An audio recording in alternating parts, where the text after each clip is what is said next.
মহাভারতের এমন একজন ব্যক্তি যার জীবনে শেষ দিন পর্যন্ত ন্যায় পাননি এবং যাকে জীবনভর সবাই সুতপুত্র বলে জানতেন, কিন্তু সব থেকে বড় বিষয় হলো তিনি নিজেও কখনো জানতেন না যে তিনি মাতা কুন্তী এবং সূর্যদেবের পুত্র ছিলেন। হ্যাঁ বন্ধুরা, আজকের এই ভিডিওর মাধ্যমে আপনারা সুতপুত্র কর্ণ নয় সূর্যপুত্র কর্ণের বিষয়ে অনেক কিছু জানতে পারবেন। এই কথা সেই সময়ে যখন সূর্যপুত্র কর্ণের বধ অর্জুনের হাতে হয়েছিল, কিন্তু কর্ণের প্রাণ তখনও তার শরীরের মধ্যে জীবিত ছিল, কারণ তার মধ্যে সূর্যের অংশ ছিল। আজ এই ভিডিওর মাধ্যমে আমি আপনাদেরকে জানাবো শরীর ত্যাগ করার পূর্বে যখন শ্রীকৃষ্ণ কর্ণের কাছে গিয়েছিলেন তখন তিনি তার শেষ ইচ্ছা কি জানিয়েছিলেন। নমস্কার বন্ধুরা, হিন্দু গ্রন্থ চ্যানেলটিতে আপনাদের সবাইকে আন্তরিকভাবে স্বাগত জানাচ্ছি। প্রতিদিনের মতনই আমি আবারও একটি নতুন ভিডিও নিয়ে আপনাদের সামনে চলে এলাম। মহাভারতের কাহিনী অনুযায়ী কুরুক্ষেত্রের যুদ্ধের 17তম দিনে যখন অর্জুন এবং কর্ণ একে অপরের মুখোমুখি এলেন, তখন দুজনের মধ্যে ভয়ঙ্কর সংঘর্ষ হলো, যেটা অনেকটা সময় চলতে থাকে। এটা দেখে শ্রীকৃষ্ণ খুবই চিন্তায় পড়ে গেলেন এবং তিনি মনে মনে ভাবতে লাগলেন যে আজ সূর্যাস্তের আগে যদি কর্ণকে হত্যা করা না যায় তাহলে পাণ্ডবদের পক্ষে বিজয়ী লাভ করা অসম্ভব হয়ে পড়বে। তখন শ্রীকৃষ্ণ একটা উপায় বের করলেন এবং তিনি অর্জুনকে নিয়ে কুরুক্ষেত্রের যুদ্ধক্ষেত্র ছেড়ে অন্য জায়গায় নিয়ে গেলেন। এটা দেখার পরে অর্জুন হঠাৎ চমকে গিয়ে বললেন, হে বাসুদেব, আপনি আমাকে যুদ্ধক্ষেত্র থেকে কোথায় নিয়ে যাচ্ছেন? এরকম ভাবে মুখ লুকিয়ে যুদ্ধ থেকে পালিয়ে যাওয়া তো কাপুরুষদের শোভা পায়।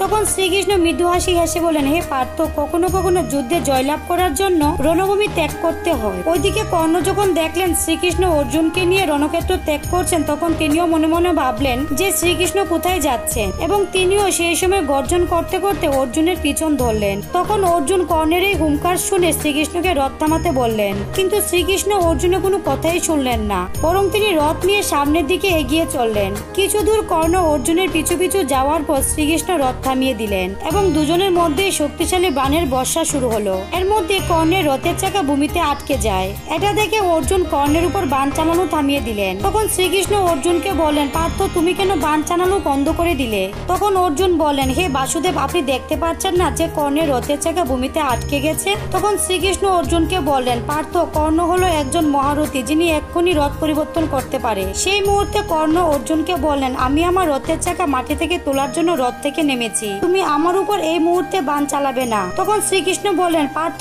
এটাই হলো সময় কর্ণকে হত্যা করার। শ্রীকৃষ্ণের মুখে এরকম কথা শোনার পর অর্জুন বললেন, হে নারায়ণ, কর্ণ এই মুহূর্তে নিরস্ত্র আছে, এই অবস্থায় আমি ওনার উপর কোন রকম অস্ত্র চালাতে পারি না। তখন শ্রীকৃষ্ণ বললেন, হে অর্জুন, তুমি কোন ধর্মের কথা বলছো? যখন অভিমন্যু যুদ্ধক্ষেত্রে নিরস্ত্র ছিল তখন কি কর্ণ অভিমন্যুর উপর অস্ত্র প্রহার করেননি?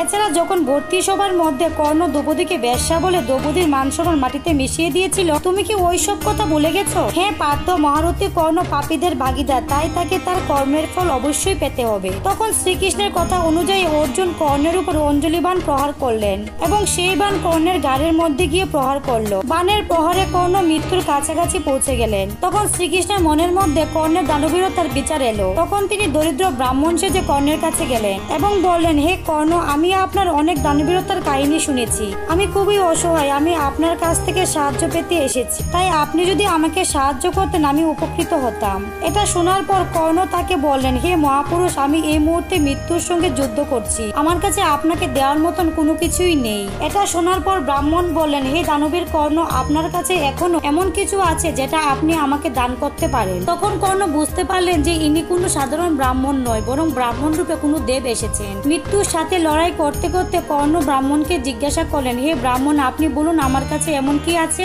যেটা আমি আপনাকে দান করতে পারি? তখন ব্রাহ্মণ বললেন, আপনার সোনার দাঁত। তখন কর্ণ একটি পাথর নিয়ে তার নিজের দাঁতকে সজোরে আঘাত করলেন এবং ভাঙ্গা দাঁতটি নিয়ে ব্রাহ্মণকে দিয়ে দিলেন। তখন ব্রাহ্মণ বললেন, এই দাঁত আপনার মুখ থেকে বেরোনো, তৎপর এই দাঁতটি এঁঠো এবং এঁটো বস্তু কোনো ব্রাহ্মণকে দেওয়া ধর্মের বিপরীত। তখন জীবন ও মৃত্যুর মধ্যে থাকা কর্ণ একটি তীর মাটিতে ছুড়লেন। তীরটি মাটিতে স্পর্শ করার সঙ্গে সঙ্গেই সেখানে ফোয়ারের মাধ্যমে গঙ্গাজল প্রবাহিত হতে লাগলো। তখন কর্ণ সেই দাঁতটি গঙ্গাজলের শুদ্ধি করালেন এবং ব্রাহ্মণকে দিয়ে দিলেন। তার পরের মুহূর্তে কর্ণ সেই ব্রাহ্মণকে অনুরোধ করলেন, হে দেব, আপনি আপনার আসল রূপে আমাকে দর্শন দিন। কর্ণের দানের ফলে প্রসন্ন হয়ে স্বয়ং নারায়ণ তিনি তার আসল রূপে কর্ণকে দর্শন দিলেন এবং বললেন, হে কর্ণ, তোমার মতন দানবীর এই জগতে আর কোথাও নেই।